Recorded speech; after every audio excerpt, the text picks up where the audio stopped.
Hello there. You How's everybody doing? what's shaking, family? No music No, it's tonight. it's hold on. It There we go. What's up, everybody? Come on here. Come on in here.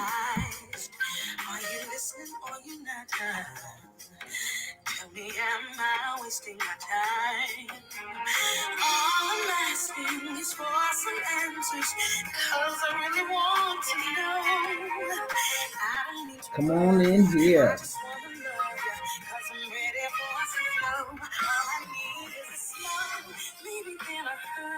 Oh, never mind. I was about to get tricked again. All right, we have one. Come on in here. Hopefully, you have had yourself an amazing Monday and you are now ready to ride off in the sunset with the Marriage Village. Here we go. Excuse me.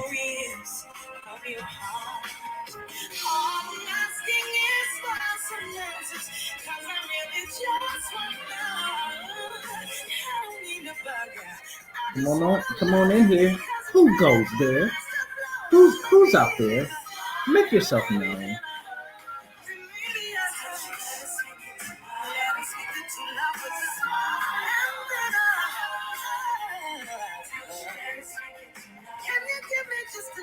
All right, we're gonna go on to slide this down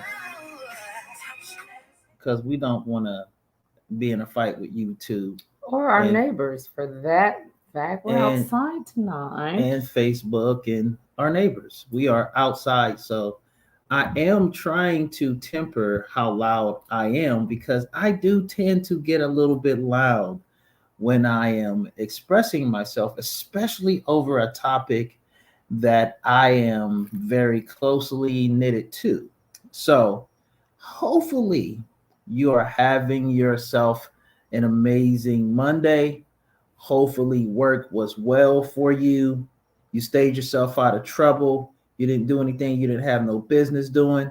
Mhm. And you enjoyed yourself at the end of the day. Okay? So, you know what time it is. You know how this goes. It's Monday and it's after 9 o'clock. And you see these two faces sitting in front of you. That can only mean one thing. That means it's Marriage Village Mondays. Oh yes. There it is. We are going on to this place called the Marriage Village. We are out here Out here in these streets. in the land of Florida, enjoying ourselves and getting a little sad at the same time because we got to come back on tomorrow. And I just don't know how I feel about that. But before we go on and have this conversation, the question on the floor is how are you doing? How are you doing tonight? How y'all doing? How y'all doing on Eclipse Day? So we were closed today. It's Eclipse Day. So no school, no work. Listen, Eclipse Day. I enjoyed my eclipse day doing absolutely nothing. You hear me? I did absolutely nothing. How was your day? Great day. I did some work today because I just needed to. But yeah, today was a good day. Today was a good day. Okay. And those of you who are on, you let us know how you're doing. We see you, but you haven't said anything. And so we need you to go on and put how you're doing in the chat field Yes. so we can appropriately and officially welcome you into the village on tonight. And tonight we're going to have this conversation, people, because this conversation needs to be had. Okay. And tonight's topic is a topic that is near and dear to my heart. It is. And the name of tonight's topic is what you say. Huh? What did you fix your lips to say? Huh? And so tonight we are going to have this conversation about being careful and watchful over the words that come out of this mouth and the impact that it can have on your friendships, relationships, and marriages. There she is, There Elder she is. Sis. Hey, Elder Sis. What's going on, sis? Good to see you on tonight. Thank you so much for coming in. And you know these Martins love you dearly. Yes, praying for you, Mama. No, today was a rough one for you. Today, it would have been your sister's. I think you said 50th birthday. I saw the post. So definitely praying for your heart. Absolutely. We got you. We do have you. That's I can't. Stacy Michelle, good to see you on this evening. Thank you so much for coming in. Hopefully you had yourself an amazing Monday. I can say that I did. I think I can say that she did. Stacy's in the room. What's going on? Good to see you on tonight, Stacy. Happy Eclipse Day. Yeah. That just sounds so funny to me, y'all. I don't want to. Okay, I have to. There's people crying. I don't understand. Maybe I'm just not deep enough. But there were people having a really spiritual moment with the eclipse today. Well, I think sometimes people. Okay, let me give it to you this way. I remember maybe the second or third month we were in Florida. We went to the beach. And I just had a wow moment with God.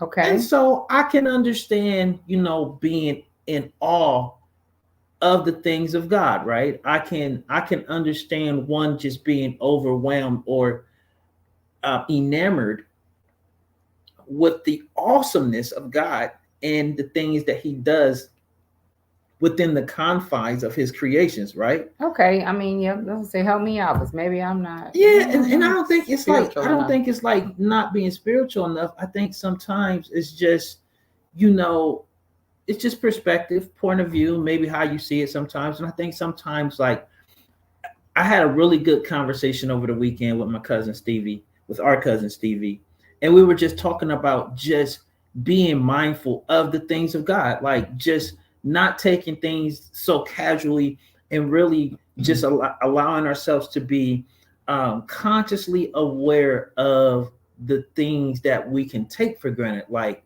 the sky, the moon, the sun, the stars, wind, water, all of those things, like really just being mindful of those types of things. So I think when I see people doing this, it just sort of makes me remember just what people would consider the small things of God, but they're not small. They're actually pretty big, So yeah, okay. I think that's where people were coming from on today. Okay, because I definitely saw people crying, and I was like, I mean, not touched like that. And again, just because I'm not touched that way doesn't mean I'm not the end all be all. But I just was really trying to understand. And people weren't explaining their tears when they were being interviewed. Yeah. So I just was like, what's happening? Like I said, I think sometimes, like, I want to be careful with how I say this and express this, because I think sometimes we can become desensitized to the greatness of God by the simplicity of the things that he's created that we get to enjoy every day. Like waking up in the morning and seeing the sun. What if one day you walked out and you didn't see the sun? Got it. You know what I'm saying? What if one day you walked out and those clouds were not up in that sky and the sky was all ugly? Like you would just, like, I think sometimes, like, we get out of touch with the greatness of God's simplicity to certain things. I think that's what it is. So it doesn't make you a bad person. It just says that I think sometimes we just, because we see it all the time, it loses its luster. Yeah, I mean, okay. Yeah, I don't want to take us down eclipse row because I mean, I am in awe of God's creation, all of his creations. And I do Mm-hmm. like at the beach, I've had my moments just sitting on and so I am, but I just was moon covers sun. What? Sorry. What? Okay, I'm back. I quit. Okay, people, we are going Let's to get back move. on track. We're going to move on to really talk about What the what topic we is. want to talk about. And the topic is what you say. You know what I'm saying? Sometimes you can just say something and it beckons the question, what you say? Mm. Did you just come at me like that? Did you? Did I just hear you appropriately? Huh? I need to turn my ears on because I don't believe I heard you appropriately.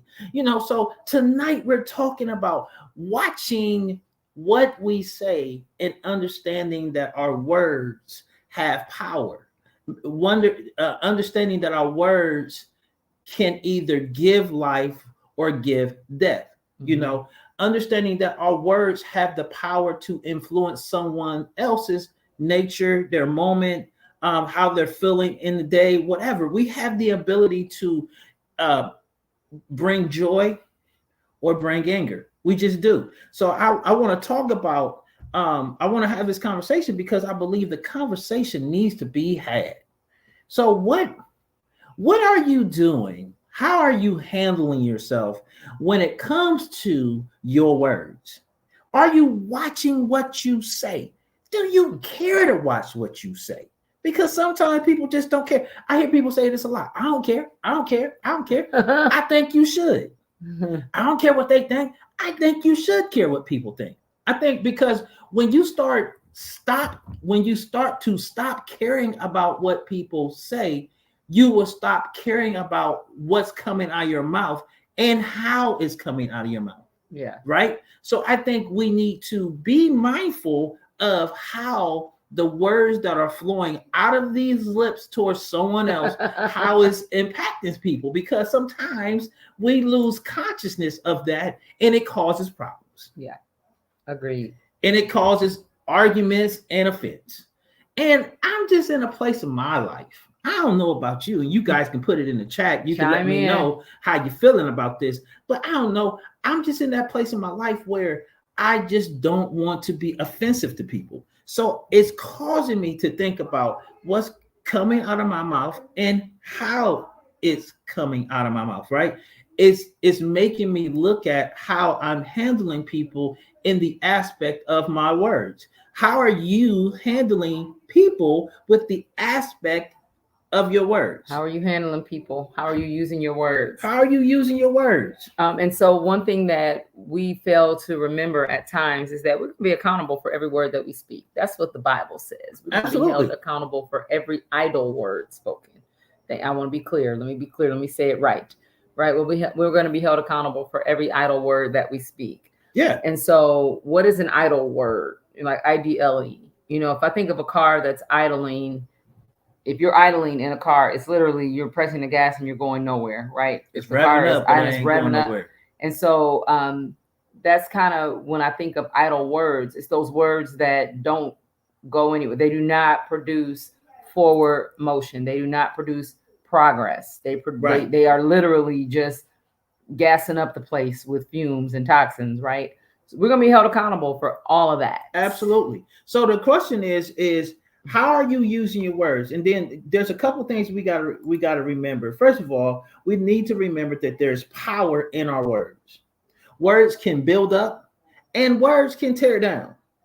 Words can determine how far you go and how successful you are in life. Let me tell you something. Do you not know that every door that you walk through 9 times out of 10 will come because of some form of a relationship that you're a part of? What's up, Deanna? Good to see you on tonight. Hey, Deanna. Thank you so much for coming in. Can you all excuse me for 1 second? Okay. All right. Excuse me for literally 2 minutes. So this is what I feel like when it comes to how you handling people and handling circumstances and situations.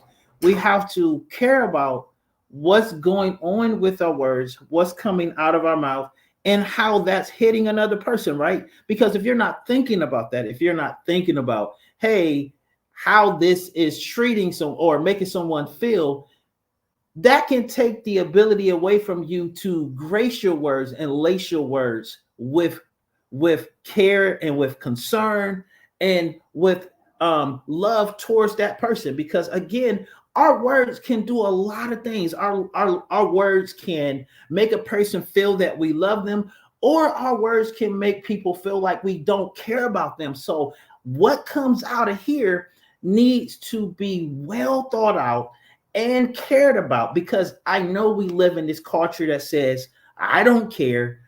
What you think about me doesn't matter. And I think we just have to stop saying that and acting in those ways, because what happens is when you stop caring about how people see you and view you and how you may be coming off to a person, that can take the ability away from you to be able to be impactful and to even be able to have certain levels of success in relationship and in life itself. So again, we need to be thinking about this as we're going along in life. So the question is, how are you handling your relationships in regards to how you're using your words?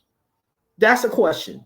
So when you have the answer, or if you have a thought or a comment, do me a favor and go on and put it down in the chat so I can share that with everyone else and we can discuss it, right? So I got a couple of points we have some points that we want to put out there and discuss over them. So number one, we have to understand that our words have power. If you don't understand that your words have power, you will go around using your words any kind of way, not even considering the impact that your words can have on another person's environment, not even considering how your words can have an impact on what people think about themselves and what they think about you. So if you're not considering your words, if you're not considering how your words are coming off or how they're impacting other people, you're taking the ability away from yourself to be able to be thoughtful and use your words in a thoughtful manner to uplift and encourage another person. Because at the end of the day, we should want to be a value add to another person's life. We should want to be a value add wherever we go, whatever environment we find ourselves in. We should want to be a value add. We should want to add value to whatever circumstances, situations that we find ourselves in. So that's number one. So what do you say? Do you know that your words have power? Have you considered that your words have power? And if you have, how does that show up in your day-to-day communication between you and your spouse, with you and your friends, you and your loved ones? How is that showing up for you guys? I want to know how that is impacting you, because again, if you're not considering how your words can impact another person, you'll say whatever you want to say and not care how that's affecting or impacting another person. Listen, I can tell you right now, there have been times in my life, and people who know me from my before Christ days know how reckless I used to be with my mouth. Listen, it didn't matter. I would say whatever I wanted to say. It didn't necessarily consider the impact that could have on me in my circumstances and in my relationship with these people. And I had to go about doing a lot of apologies because I wasn't necessarily considering how my words were impacting other people positively and or negatively. And because of that, I hurt a lot of people's feelings. Because of that, I lost a lot of opportunities early on because people couldn't trust that I wasn't going to say something that was going to offend someone. And I think when it comes to caring how we impact someone or make a person feel, that has to be important. So again, we are on point one, and that point is we have to understand that our words have power. We have to understand our words have power. Yes. And when we understand our words have power, that should make you look at how you're using your words in your relationships. What do you say about that? Yes, I'm sorry. Thank you all. I had to step away for 1 second, but we are back. Your words definitely have power. And so here's the thing. You may have already said this, but excuse me, once your words are out there, you can't pull them back. Nope. You can't unsay. Nope. Just like some things you can't unsee. Listen. Well, I'm gonna go down that street, but it's just words. Some words you can't unsay. You can apologize for them. You can ask for forgiveness for them, but it will not take away the initial impact or how that person received it. Their emotions that came as a result of what you said. Yeah. And so it is very, it's crucial just to kind of be mindful. And even in those moments of intense fellowship, as we call it, or those heated conversations. Now I'm gonna tell you right now, I don't always pass here. Listen, if you haven't passed in this area, put a hand wave in the chat, because listen, I can tell you there have been moments where I have absolutely failed in that regard, have absolutely not met the mark in that particular area of my life, because again, I didn't necessarily care, and I say this for a reason. I didn't necessarily care what people thought. So because I didn't care what people thought, I didn't care what came out of my mouth. And you have to care what comes out of your mouth, because if you don't care what comes out of your mouth, you won't care how you treat people. And that will impact your relationship between you and your spouse. That will impact your relationship between you and your friends. That will impact your work relationships. If you're not thinking about this stuff, man, it can have a lasting impact in your life. Yeah, so I was gonna say, lack of care will build up in the relationship, right? And so, and what I mean by that is, when you handle somebody carelessly, they begin to create safeguards, as a defense, because it doesn't feel good to be handled in a careless manner, to be spoken to in a disrespectful way. So that gentleness and that love and that, why aren't you softer? Why aren't you gentle? Why aren't you this or that with me? Because you've been talking to me like a dog for 5 years. So gentle is gone. And so that's one side of it, right? But then there's that lack of care, concern that came before you met the person maybe you're in a relationship with. So now they are coming from, maybe all their life never being spoken to in a way that was edifying. Right. And so they don't even know how to be gentle. They don't know how to tap in, elder sis, to their feminine side, or that feminine energy, or that feminine part. So you're saying that how you were shaped and molded as a child can impact how you show up in this particular area as an adult and in your relationships as an adult. Indeed. Okay. Indeed. Because if I've never, so for example, if all I've ever heard was, somebody say when a man is showing emotion that they're soft or they're a punk or they're whatever, if that's all I heard growing up, and then I get married to someone who is a man's man, but in tune with their feelings and emotions, I'm gonna be looking at him like, you're a punk, you soft, why you crying? You don't want to use those words, right?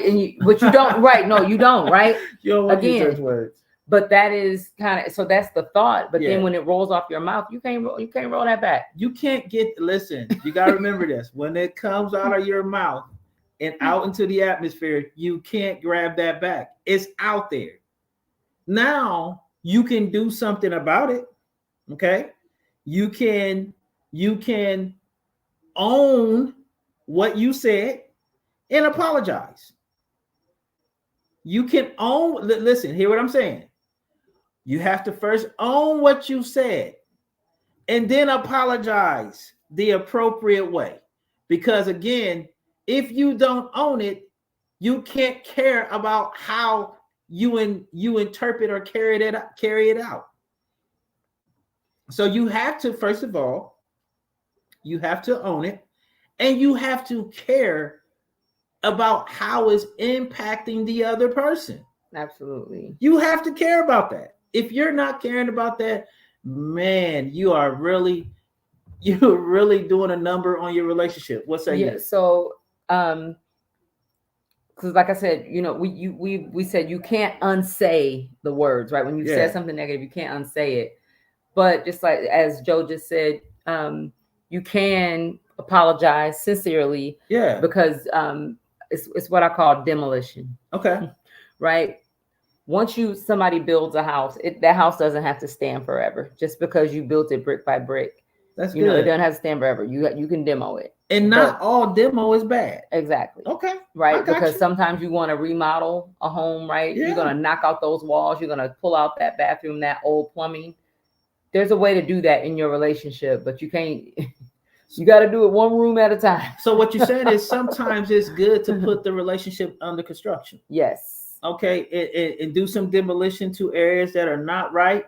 And rework them and, remodel them and reestablish a new foundation, huh? That's it. Okay. And some rooms just don't work anymore. Some rooms just don't fit, right? You got to change the way. You got to change the layout. Got that green 70s shag carpet. Get that mess out of here. That ain't working over here. We in the 2020. Some people like that retro carpet though. Some people like that. Updated. There's shag for the 2024. Okay. Right? The shag of 2024. We don't need 74. Listen, the spider shagged me. Okay, Austin. Okay. All right. So point number 2, be clear when using your words to express yourself. Be clear. Okay. Tell me number 1 again. Number 1 was we have to understand that our words have power. Okay. So yes. All right. And then number 2, we have to be clear when using our words to express ourselves. What I'm saying is when you're trying to get your point across, what's going on, Gibbs? Good morning. Good to see you guys on today. What's up, family? On tonight. So as you guys are coming in, the discussion on the floor tonight is, or the topic for tonight is what you say. And basically what we're addressing is how what you say and how you say it has the ability to impact your marriage, your relationships, your friendships, your work life in general. It has a way to impact all of those areas. So we're discussing what things we need to consider when we're considering expressing ourselves and using our words in relationship with other people, right? So number 1 was we have to understand that our words have power. Words can build up or words can tear down. Words can secure or words can undo. You see what I'm saying? So we have to understand that our words have power and we have to care how we're using our words in order to be in control on how we use our words in relationship. Absolutely. The number 2 is we have to be clear when using our words to express ourselves. So let's talk about that. What do you feel clear communication is and expressing yourself?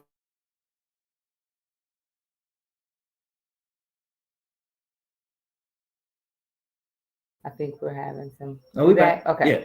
So we always say that, it's not clear communication if the receiver has not received the message that you're communicating. That's good. Say it one more time. It is not clear communication if the receiver, like the person you're intending the message for, has not understood. If there's no understanding, right? So if I'm saying something, I have not clearly communicated if I'm telling Joe something and he doesn't understand what the word I just said or what I meant by what I said. So a lot of times, so a person can hear the words that are coming out of your mouth and understand what those words mean, in and of themselves, but they don't necessarily understand what you mean when you. Especially if you're, all right, so.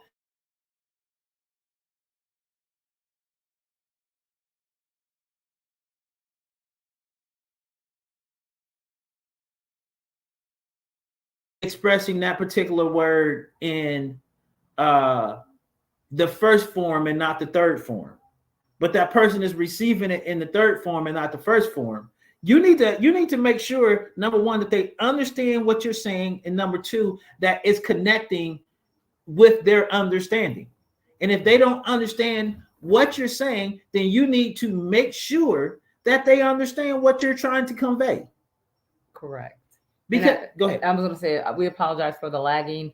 I said, blame it on the eclipse. Right. So we have to, number one, make sure that when you can't do that. I'm sorry. Come on, man. Be here now. I am here now. We're lagging now. Come on, man. We can't care about that. So this is the thing. When it comes to clear communication, you have to make sure that the receiver is receiving and or interpreting what you're saying appropriately. And how do you do that? How do you make sure that the person is interpreting and or understanding what you're saying? How do you do that? You have to explain that. You have to explain yourself, because a lot of times, like I said, so here's a good practice: active listening, right?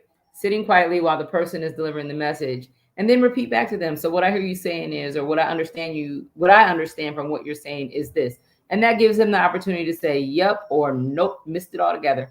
And then they can clear it up, right? Because one thing I despise is not getting it, or not understanding, or not being afforded an opportunity to understand. Yeah.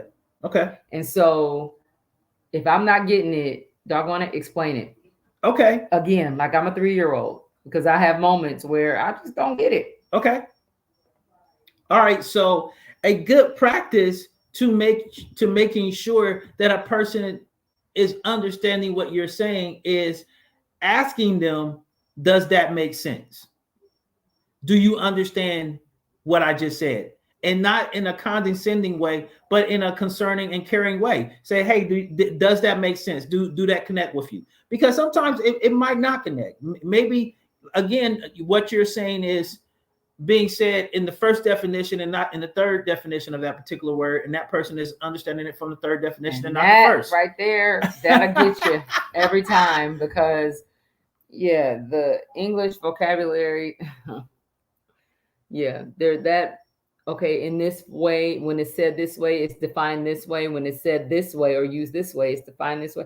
Yeah, you need to know. Okay. Are you talking about definition 1, 2, or 3? Absolutely. All right. So Elder Sis says, in order to express how you feel, you must communicate. That's number one. You must communicate.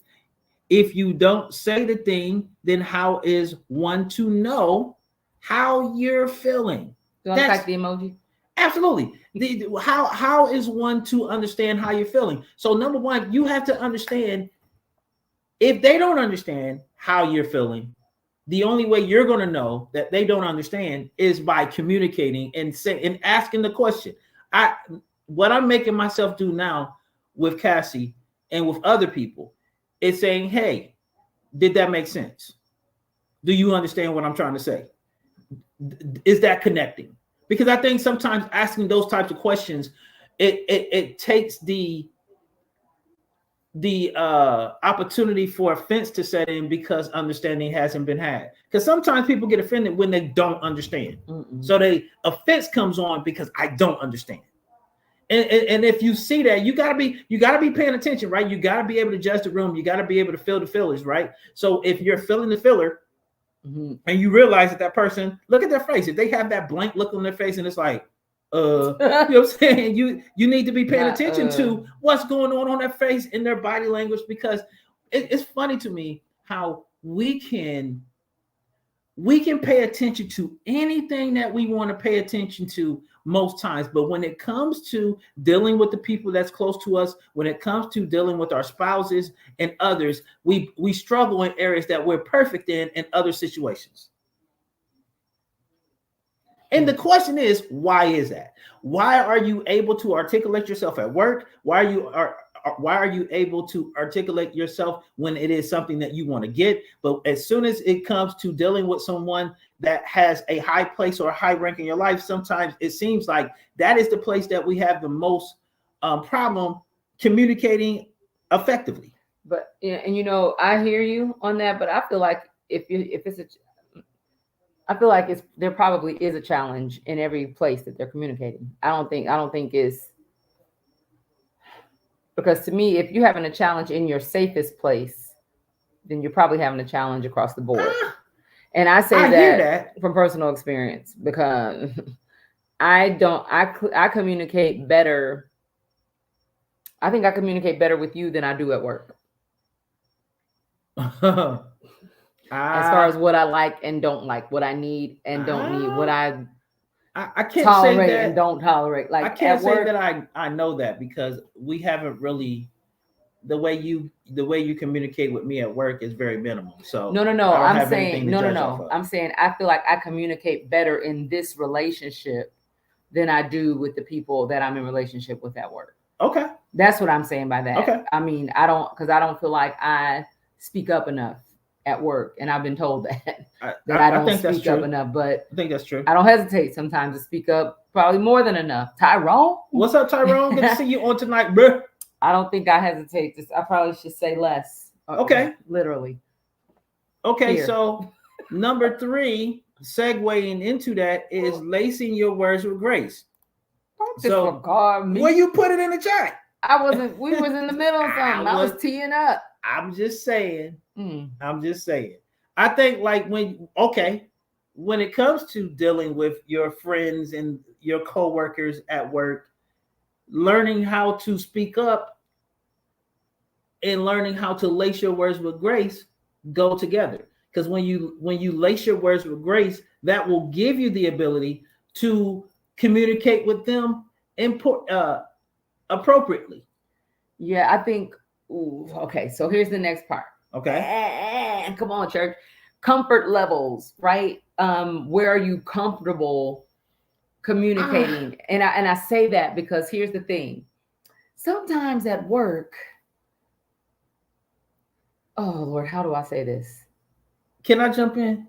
I mean, you're going to, so go ahead. Just don't care. Like, you just got to say what you have to say. See, that ain't the right answer. It is. Like, what I'm saying is sometimes you can't care. You can't allow your uncomfortability to stop you from communicating something that's important to you. Okay. You're right. However, you're right. And I'm just saying like this: in the skin I'm in, it's difficult to communicate without it being interpreted as I'm angry, right? I'm not angry. I'm just communicating, or I am sharing a feeling, but it is always a spin on it in my skin if I share something that may be upsetting to me or disappointing to me. And I don't want to even I don't want to turn this into a thing. But I'm just saying sometimes in certain environments, it has been harder for me to just communicate because of the repercussions and it's just totally missed.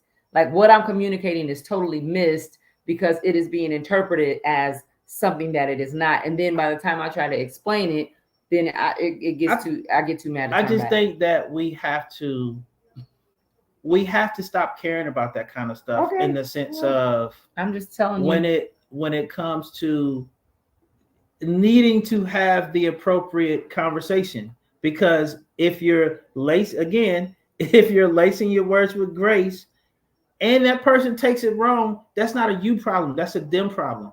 And then now I can use the moment that I spoke in grace as a platform to articulate, well, the last time I said something to you, this is how you took it. And I wasn't yelling, I wasn't screaming, I was being very respectful. I was using respectful words, I was using respectful tones. My face, my words, and my actions were all married to one another. So when you took it the other way, this is how it impacted the relationship or the communication at that point. And I think sometimes, because I think sometimes what we do is we take these moments or those moments to give us pause or give us a reason not to have the conversation that we need to have. Because all right, so if you take that in your person and you don't give that person the opportunity to hear what you're saying, you just took the possibility from them to grow. And sometimes people have to be put in uncomfortable environments in order to grow. Yeah, Elder Sis, your words are coming to mind. Don't grace people out of growth. That's it. Don't grace people out of opportunities to grow. And I agree with that because there is grace. There is grace for people, but sometimes we do apply so much grace that people miss that opportunity to stretch and grow because we said, "Oh, it's okay. There's grace, and there's also growth. So let's all grow up." I think myself included. I think when you lace your words with grace, that is where the growth comes from. Because now I'm still having the conversation that needs to be had.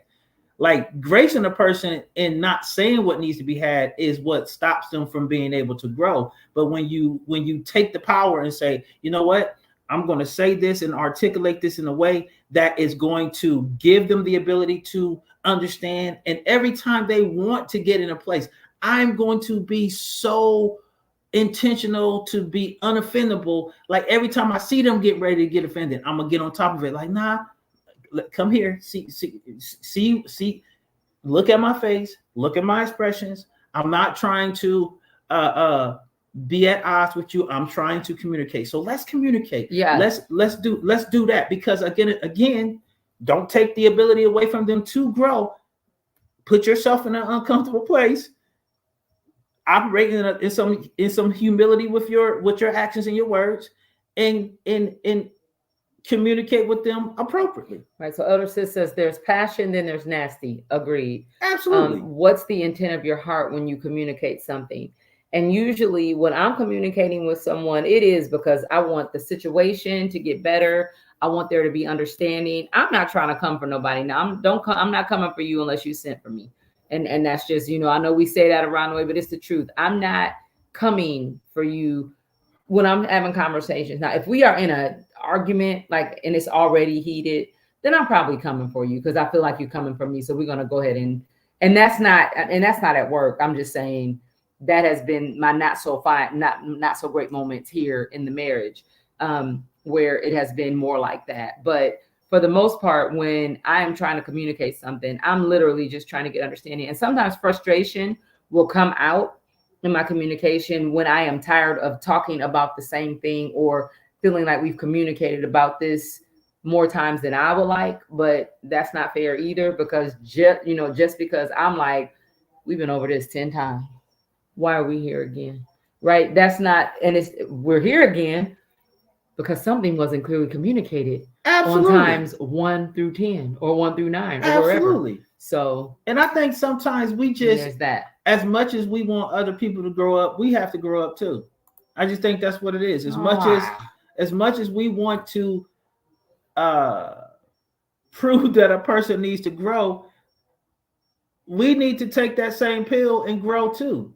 Because again, like I said, if you're operating in love, what does Colossians tell us?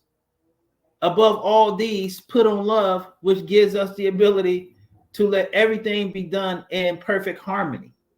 And I paraphrase that, but that's pretty much the gist. What's going on, Christina Miles? Good to see you on tonight. Thank you so much for coming on. Again, tonight our topic is what you say. And basically what we're talking about is, do words matter? Do words matter? Are we paying attention to what is coming out of our mouth and how it's impacting other people? Are we taking the time to make sure that we're communicating appropriately and making sure that, first of all, our words meet our intentions and our conduct, all of that? We just want to make sure. So I'm going to give you the points. Number one was we have to understand that our words have power. Our words have power. Number two, be clear when using your words to express yourself. If the receiver of your words does not understand, you have not effectively communicated. So make sure that you're being clear and that the person that you're giving your words to understand. Okay, lace your words with grace. Make sure when you're talking to whoever you're talking to, your spouse, your significant other, your best friend, cousin, aunts, uncles, manager, whoever it may be, making sure that your words are laced with grace and the intent of your conversation is going in the right direction. Yeah. Number 4, this is our next point. Number 4 is be intentional with your words. Mm-hmm. Be intentional. If you're trying to express yourself or you want to go to a particular place, you have to be intentional on expressing what you want and how you want to go about getting there. Mm-hmm. If you're not telling the person how you want to go about being there, and you're not being intentional. And what I mean by intentional, I'm not talking about just situational intentionality. I'm talking about being intentional at all times. Right. Don't be beating around the bush. Nah. What Christina says, truth and truth love. And love. Most don't know what that means. Absolutely. And a lot of times what we want to do is, like, when you care about a person, right? You want them to know what works or does not work. And you have to be intentional with that. But also with your intentionality, you have to go to point 3 and lace everything that you're doing in grace. Yeah. When you're being intentional, don't be an intentional jerk. Don't be an intentional message. Don't be an intentional irritant. Be intentional, but be intentional in operating in the right spirit, operating in the right heart, making sure that what you're doing is able to be received. Because if what you're doing is not able to be received, guess what? It will not be received. So we have to make sure that we are lacing our words with grace. We're being intentional with our words. Be careful listen to what's coming out of your mouth. Listen to what is coming out of your mouth. Elder Swan says, listen, if you're going to hurt me with the truth, but don't ever comfort me with with a lie. Absolutely. You have to be, this is the thing. We can communicate about anything that we want to when there's enough reward at the end of it. You have to see effective communication with your spouse as a great reward, because when you see it as a great reward, you'll be willing to intentionally communicate appropriately. Mm-hmm. So I always talk about Bishop Logan in Springfield, Ohio, Greater Grace Temple. And he used to say, is it true? Is it necessary? And is it kind? Before you start releasing words out of your mouth, let them filter through. Let your thoughts go through those filters. Is what you're about to say true? Yeah. Is it necessary? Yeah. And is it kind? And so then one of my principals, the principal that I work closest with now, taught me something about kindness, because, when you're having to have difficult conversations, in a school system, when you got parents that think their kids can do no wrong, or anywhere where you're having a conversation and the other side may be a little bit jaded about what's really going on. You don't want to be nice, right? It's not about being nice, because niceness does not get a job done. But the kindness in telling someone, all right, so I'm just use students because that's what I'm most familiar with right now. Mm-hmm. Your child is failing because they are not doing the work. That's not being mean. That is true. That is necessary. And it's kind. Absolutely. Because I'm being kind to tell you this so that they can correct the behavior and maybe turn it around. Right. But, they're just such a sweet child. They don't need the niceties. So in relationship, we don't always don't tell me everything that I'm doing great. Yes, now definitely build me up.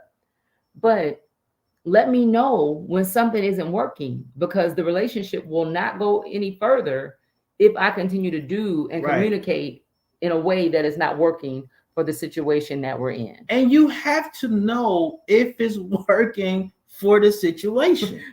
Christina said that's irrelevant and out of context. Like, they're so nice and sweet. Listen, that's not. We're on a parent-teacher conference. This kid is failing. Listen, let's get this thing turned around. And sometimes, okay, people, let's just look at this. Sometimes it's hard to tell a person the truth, but the truth needs to be told nonetheless. Sometimes it's hard for a person to hear truth. Sometimes it's hard for a person to get the truth of a reality of a situation. But it's better to give them the truth of that reality so that they can have now an opportunity to grow and get better in that space. Because sometimes people can't be better because they don't know better. And the reason why they don't know better is because no one took the time to tell them that they're not good in this place. So when you give them truth and you give them truth and love, sometimes they just have to hear it. And you can't care necessarily how they're going to receive it, because what is needed is the truth. Yeah. And the other thing that I've learned is when you take it through those filters, the person may be irritated in the moment, but after they go home and sit with it, if there's any wisdom, if there's any Holy Spirit activated in there, they're going to sit with what you said, let it roll around a little bit, and they're going to come to themselves, and it may not be right away, but when it's laced in love, when it's true, it's necessary, kind, and it's in love, it will be eventually received. It may not be immediately received, because it's just like castor oil. When it hits the tongue, you're like, right, like gagging.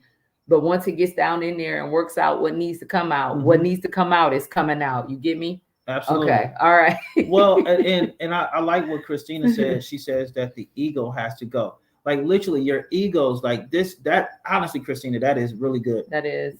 Because a lot of times the ego is what takes the ability for one to hear and for one to appropriately communicate. When your ego is involved, you're not going to hear and you're not going to be able to appropriately communicate. So your ego has to get out of the way in order for there to be true and effective communication. Yeah. Because communication can be effective. It really can. But you have to be intentional with your words and your conduct and making sure that we get where we need to go. Yeah. That we get what we need, because what we need is necessary for where we gotta go. Facts. So I think, just being mindful of our words is important. So that's going to lead me to our next point. Sometimes it's absolutely necessary to keep your words to yourself. Sometimes it's absolutely necessary for you to come on, sons of Issachar, be discerners of the times. To close your mouth and be quiet. Not just the times that we're living in, but the time that you're in that moment. Do you need to zip it? You need to. Sometimes what is thank you, sis. Thank you. What did Willie Nelson say? Not Willie Nelson, but Kenny Rogers. You got to know when to hold. What else? Know when to fold. And know when to walk away. What? Know when to run. And know when to run. And I'm gonna add on to that. Know when to close thy mouth. Shut your mouth. Shut your mouth. Shut your whole mouth. Shut it. Not mouth. TH. Mouth. UF. Mouth. Shut your mouth. But the thing is like sometimes we have to get to the place where we know when to put a pin in it. There's a time and a season for everything. There's a time to refrain from speaking. Listen, there's a time. Wow. Yes. Listen, speaking my language. Shut your whole entire being of the mouth, okay? Because again, the word says be quick to listen and slow to speak and slow to wrath. Sometimes if you just close your mouth, you can get a greater and a better understanding just by closing your mouth and actually listening to understand and not listening to attack. Facts. Again, I'm gonna say that one more time. Not listen. You gotta listen to understand and not listen to attack. Because if you're listening to attack, that is exactly what's going to happen. You're not going to hear what's being said, and that's going to take the ability for you to have truth. And now you're going to act out in wrath, and that is going to cause problems. Facts. So we have to be willing. Okay, we have to be willing to put a pin in it and know when to shut it up. And know when to be quiet, because just because you have something to say doesn't mean that it should be said. Say it again. Just because you have something to say doesn't mean that it should be said. You understand what I'm saying? Like, I got something to say. Well, should you say it? That's the question. It doesn't matter that you have something to say all the time. Wait a minute. What? Please let me read Proverbs 18. Proverbs 18 and 6 and 7. Jesus. in the Message. I have Let's to go. read it. Let's go. It says, the words of a fool start fights. Listen. Do him a favor. Gag him. That's good. Fools are undone by their big mouths. Listen. Their souls are crushed by their words. Yes, Proverbs 18:6-7 in the Message. The words of a fool starts fights. Do him a favor and gag him. Listen. Fools are undone by their big mouths. Their souls are crushed by their words. That proverb is a whole revelation, man. I'm trying to tell you. Message. we just at our church in the village, we just walked through 31 days of Proverbs. And when I tell you that Proverbs will snatch your whole life together and it will put you on the right path, man. Oh my God. I need you. I need you. Y'all, sometimes that's hard. I can't hardly recover. Like, do him a favor and gag him, the fool. Listen. Okay, go carry on. Sorry. All right. So number 5 was to keep your words. Sometimes just because you had something to say doesn't mean that it should be said. Do you want to pause at 5? Because we at somebody else's, and I think they're putting the baby down.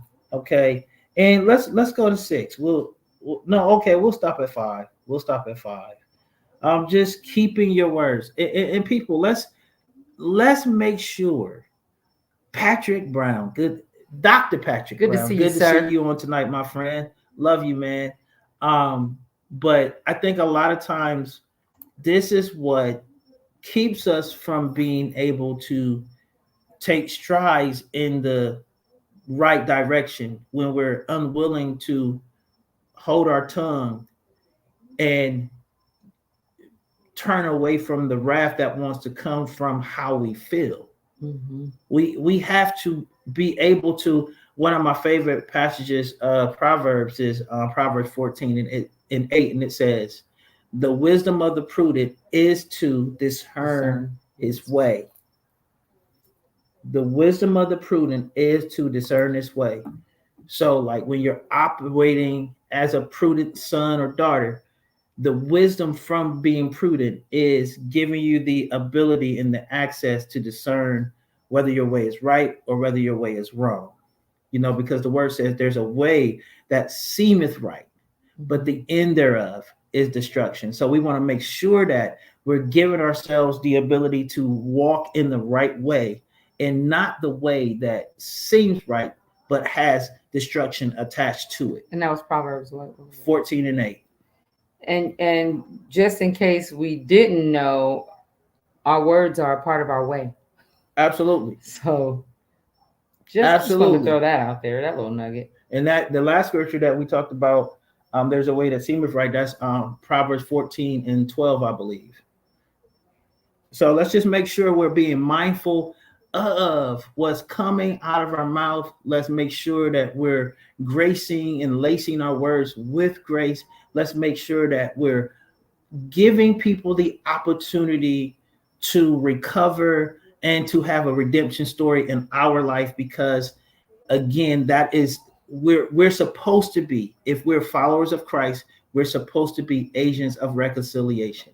We should be the ones reconciling those lost and those people that had fallen from the way, reconciling them back into the way and getting them pointed towards the cross. So before we go, we got a couple announcements. If you're not busy next weekend, April 19th and 20th, we will be having the Marriage Village Conference, Getting Back to Love in Sellersburg, Indiana at Kingdom Life Church, Pastor Caleb Lay. You do not want to miss that. On that Friday, we will be having a worship night and prophetic declaration, all that kind of good stuff. You want to make sure that you're in the house. And then Saturday, okay, let's say this. If you're married and your marriage is in a good place, still come, because there's something that you can learn that can help your marriage be even better. But then in the breakout sessions, when the room has the ability to speak, you can also share your wisdom, because it's about each one teaching one. Thanks. It's about all of us coming together and banding together as brothers and sisters in the faith to get better as influences of God's word and influences of his love, and being love. What's that word? Oh God. Ambassador. Ambassadors of love. Absolutely. Mhm. So I want to make sure. Let's make sure that we look at these things, that we are mindful of these things, and that we are come. Listen, we need you in the house. We need you in the house. Again, that's next Friday. Actually, 419 and 420. Is that Yeah, next Friday? 419. Yeah, that's next Friday. Not Oh this my coming. goodness, Not this coming Friday. Next Friday. So let's make sure that you're in the house. Then we have the relay coming up, Kenosis Community, the Elliots. When is Yes. that? Okay. That is, I always mess it up. It is Saturday, May 18th, in Avon, Ohio. So that is the relay. It is for ladies only. Yours truly is the second leg of the relay.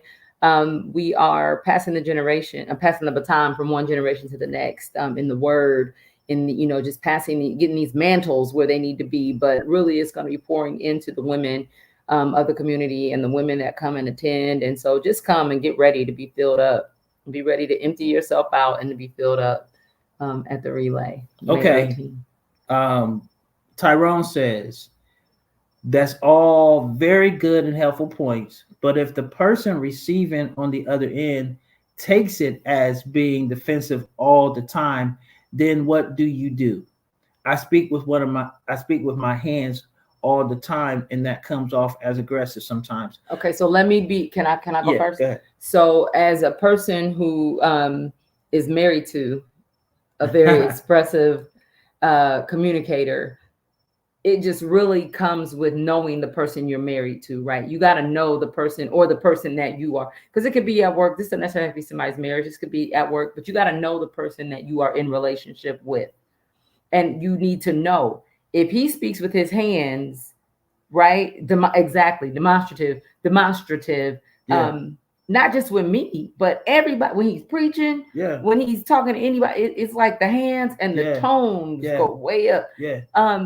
I have to remember, even in those intense moments, that's who he is. And so, as a domestic violence overcomer, survivor girl here, I had to reprogram my mind, with the help of Holy Spirit in this marriage, because I can't hold him hostage to what happened to me before. Right. Now, I'll let him speak to what his responsibility was on the other side of that. But as the person receiving his message, I had to understand this is who I'm married to, and he's not just doing this because he's talking to me. What I had to do was remember, just because this is who I am, she's also a part of this marriage as well. So I had to make adjustments as well. I had to learn. I had to learn how to make adjustments as well. I had to understand that if what I'm saying is causing her to feel like she's going to be threatened, then I shouldn't say anything and or do something, because at that point, what's more important is her feeling safe and us being able to appropriately move past in that particular regard. And then, if it's still a problem, then you guys want to sit down with a therapist or counselor and get some help that way. And you already know, if you guys need help in that regard, we know a ton of people that can help. We know people who have plaques. We ourselves do marriage counseling and mentoring, coaching. So we would love to be able to help in that regard. And the reason why I'm going to go back to it. The reason why I always go first is because I had to really work at not staying on the defense when he would go there. I'm like, dude, you're talking loud. I always talk passionate, and he does. And so again, but when you're in a heated moment, what I would tend to do is make it, because it wasn't just that moment. And so we're guests right now, so we're getting ready to shut it down, because when they start turning off the lights, that means wrap it up. Right. But yeah, so we just have to do a better job on both sides of communicating and understanding who we are in the relationship with and who we're speaking to. Yeah. Okay. All right. So we did have Christina said we all could stand to learn how to seek to understand those who we deal with. And that's absolutely that's the truth. All right. So to the village. Before we leave, I know some of you come on to Church in the Village Bible study. We are not having Bible study tomorrow. It will be Wednesday at 7 o'clock. We will be talking about the good fight. We're getting ready to enter into a series called The Good Fight. So please come in if you want to. We'll have the Zoom information out there for you. And then we also want to make sure that we remember next Friday, April 19th and 20th. Amen. Marriage Village Conference. All right, guys, we love you guys, and we will talk to you soon. Love you all. God bless. Good night.